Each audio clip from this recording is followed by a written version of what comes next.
Hi, I'm Meredith Taylor. I work with Blackledge and we specialize in family law. I am going to answer some questions today that I frequently get from clients that are contemplating a divorce.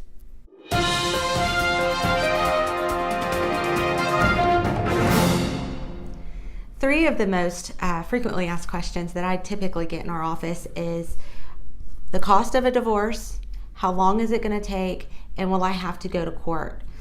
The answer to that is different in so many different ways, because just like every relationship is different, every divorce is going to be different too. There are no cookie cutter divorces like a lot of people may think.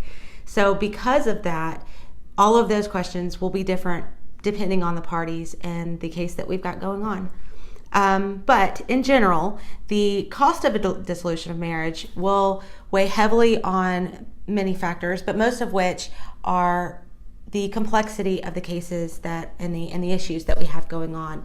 Are there a lot of assets and liabilities that need to be divided? Are there high conflict with regard to the time sharing and child support issues?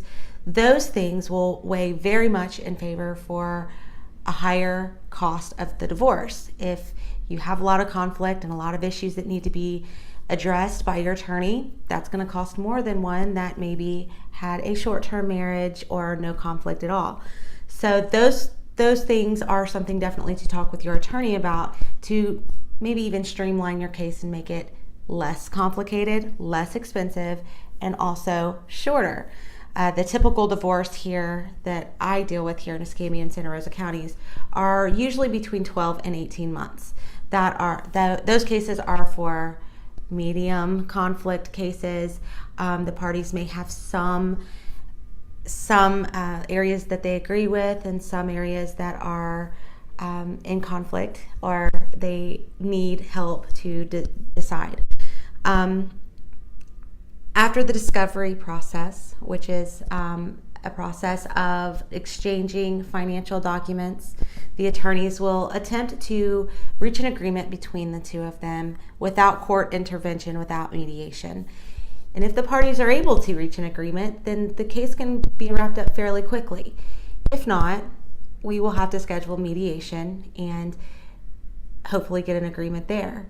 If not, if we can't reach an agreement, at that point, the attorneys will come to the clients and advise them that it is time for us to schedule a final hearing, in which case you will have to go to court.